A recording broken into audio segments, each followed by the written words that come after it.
తెలుగు కథ వింటారా ఛానల్కి స్వాగతం. గత భాగంలో వర్ధమానుడు వామనుల దగ్గర నుంచి బంధ విముక్తి ఎలా అయ్యాడో విన్నాం కదా. తర్వాత ఏం జరిగిందో ఇప్పుడు విందాం. బంధ విముక్తి జరిగిన కొద్ది కాలానికే వర్ధమానుడు రాజధాని నగరానికి పోవడానికి అనుమతి ఆహ్వానం కూడా సంపాదించాడు. మనిషి పర్వతం వస్తున్నారన్న వార్త వినగానే జనమంతా ఇళ్లలో దూరారు. అనేక మంది అతన్ని చూడ్డానికి ఇళ్ల కప్పులెక్కారు. రాజవీధుల్లో తప్ప అతనికి నడవడానికి జాగా లేదు. ఊరి మధ్య రాజభవనం ఉంది. దాని చుట్టూ ప్రహారీ గోడలున్నాయి. వర్ధమానుడు వాటి మీదుగా అంగవేసి అంతఃపురం ఆవరణ ప్రవేశించాడు. అతను లోపల ఉన్న ఆసనాలు, తివాసీలు మొదలైనవి చూడ్డానికి నేలబారుగా పడుకుని కిటికీలో నుంచి చూడవలసి వచ్చింది. రాజుగారు చూపిన ఆదరానికి వర్ధమానుడు చాలా సంతోషించాడు. తన కృతజ్ఞత ఎట్లా చూపడమా అని ఆలోచించాడు. ఇందుకు అవకాశం త్వరలోనే కలిగింది. వామన ద్వీపానికి దగ్గరలో మరొక చిన్న ద్వీపం ఉన్నది. అక్కడి ప్రజలు కూడా వామనుల వంటి వారే. వారి పేరు గుజ్జులు. గుజ్జులకు వామనులకు అనాదిగా పోట్లాట్లున్నాయి. కానీ ఇటీవల కొద్ది మాసాలుగా ఈ పోట్లాట్లకు విరామం కలిగింది. కారణం ఏమంటే గుజ్జుల రాజు వామనుల మీద దాడి చేయడానికి కొన్ని కొత్త నావలు సిద్ధం చేయించాడు. ఈ యుద్ధ నావలు ఇప్పుడు సిద్ధమయ్యాయని, గుజ్జులు ఏ క్షణానైనా దండెత్తి రావచ్చని వామన రాజుకు కబురు వచ్చింది.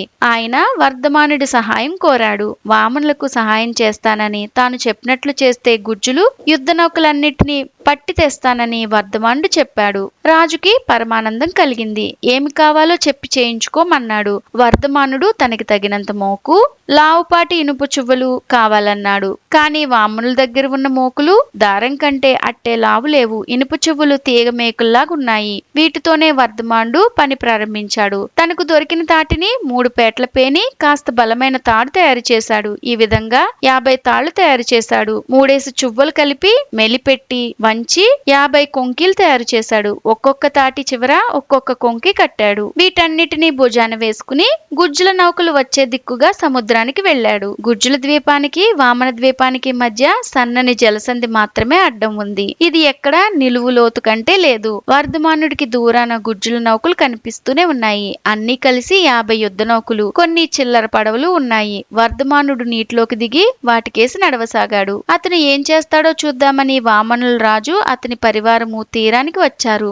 గుజ్జుల నౌకలలో ఏదో పనులు చేసుకుంటూ తమకు రానున్న ఆపద గురించి ఆలోచించటమే లేదు. మనిషి పర్వతం గురించి వారికి వార్త చేరలేదు. వర్ధమానుడు కొద్ది దూరం ఈదినాక మళ్ళా అవతలాడుగు అందింది. అతను నీళ్లల్లో నుంచి నడుచుకుంటూ వచ్చే చప్పుడు విని గుజ్జులు పొందిన ఆశ్చర్యం చూసి తీరాలి. పెద్ద భూతం వంటి మనిషి వస్తుండడం చూడగానే గుజ్జుల నౌకల మీద తాము చేస్తున్న పనులు మానేసి ప్రాణాలు రక్షించుకునేటందుకు పారిపోయినారు. వాళ్లను చూస్తూ కాలయాపన చెయ్యక వర్ధమానుడు తాను తెచ్చిన తాళ్లను పడవలకు కొంకీలతో బిగించి కట్టి తాళ్లన్నింటినీ కలిపి ముడేసి ఆ ముడి చేత్తో పట్టుకున్నాడు. ఈలోగా గుజ్జులు చూస్తూ ఊరుకోలేదు. వారు విల్లు బాణాలు పట్టుకుని ఈ సమయానికి వర్ధమానుడి మీద బాణాల వర్షం కురిపించసాగారు. ఆ బాణాలు కంటికి తగులుతాయనే భయం తప్ప వర్ధమానుడికి మరే భయమూ లేదు. అందుచేత అతనిప్పుడు రాజభటుల కంటపడకుండా దాచిన సులోచనాల జోడు తీసి కళ్లకు తగిలించుకుని నిర్భయంగా తన పనిని చూసుకోసాగాడు. అయితే ఇప్పుడు మరొక చిక్కు వచ్చింది. గుజ్జుల నౌకలన్నింటికి లంగర్లు దించి ఉన్నాయి. వీటిని ఎత్తే అవకాశం లేదు. అందుచేత వర్ధమానుడు తన పిడిచాకుతో లంగర్ గొలుసులన్నీ గబగబా కోసి పారేశాడు. అది చూసి గుజ్జులకు మరింత ఆదుర్ద కలిగింది. వాళ్ళు వర్ధమానుడి మీద మళ్లీ బాణాలు కురిపించారు. కానీ వర్ధమానుడు వాటికి లక్ష్యం చేయకుండా పడవలను పట్టుకుని తిరిగి వచ్చాడు. అతని వెనకనే 50 శత్రు నౌకలు వస్తున్నాయి. ఇది చూసి సముద్ర తీరాన చేరిన ప్రజలు ఒక్కసారిగా వామన మహారాజుకి జై అని కేకలు పెట్టారు. మహారాజు కూడా సంతోషంతో పరవశుడైపోయి వర్ధమానుడికి ఒక పెద్ద బిరుదు ఇచ్చాడు. ఈ విధంగా రాజుగారి ఆదరానికి పాత్రం కావడం వర్ధమానుడికే అపకారమైంది. వామనులకు ఇంత సహాయం చేసిన వర్ధమానుడు ఇంకంత చేయలేడు అని రాజుకి దురాశ పుట్టింది. నువ్వు వెంటనే వెళ్లి గుజ్జుల మిగతా పడవలు కూడా పట్టుకో.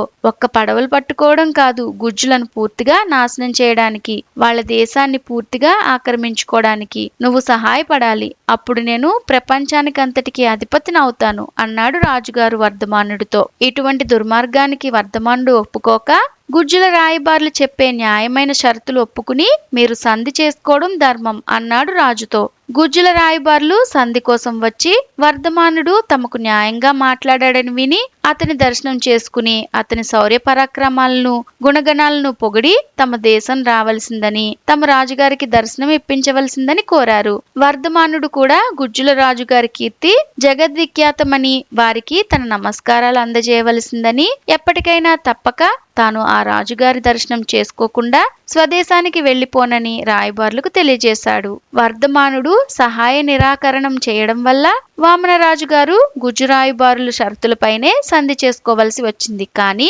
ఆయనకు వర్ధమానుడి మీద ఆగ్రహం కలిగినది. అతని మీద దుస్తంత్రాలు పన్నే వారి మాటలు రాజుగారు ఆలకించసాగాడు. గుజ్జుల దేశానికి వెళ్లాలని వర్ధమానుడికి ఆత్రం కలిగింది. అక్కడికి పోవటానికి రాజుగారు అనుమతి వేడాడు. రాజుగారు బలవంతాన అనుమతించాడు. కానీ రాజు తనను హత్య చేయడానికి ప్రయత్నిస్తున్నాడని వర్ధమానుడు తన స్నేహితుల ద్వారా తెలుసుకున్నాడు. ఇది అసత్య వార్తని తోచింది, కానీ వెంటనే నిజమేనని రూఢి అయింది. కనుక ఆలస్యం చేయకుండా తక్షణమే వర్ధమానుడు గుజ్జుల రాజు దగ్గరికి ప్రయాణమైపోయి అభయం పొందాడు. కొద్ది కాలం అక్కడ గడిచినాక ఒకనాడు దారి తప్పిన ఓడ ఒకటి గుజ్జుల దేశం సమీపించగా వర్ధమానుడు అందులో ఎక్కి స్వదేశానికి ప్రయాణం కట్టాడు. గుజ్జుల రాజు అతనికి ఎంతో సహాయం చేసి అనేక బహుమతులతో సహా సాగనంపాడు. కొద్ది రోజులకు వర్ధమానుడు సురక్షితంగా తన స్వదేశానికి తిరిగి వచ్చేసి ఆ కథలన్నీ పిల్లలకు చెప్పసాగాడు. తర్వాత ఏం జరిగిందో వచ్చే భాగంలో విందాము. ఇలాంటి మరెన్నో కథలు వినాలనుకుంటే తెలుగు కథ వింటారా ఛానల్ని తప్పకుండా సబ్స్క్రైబ్ చేసుకోండి. మరొక మంచి కథతో మళ్ళీ కలుద్దాం.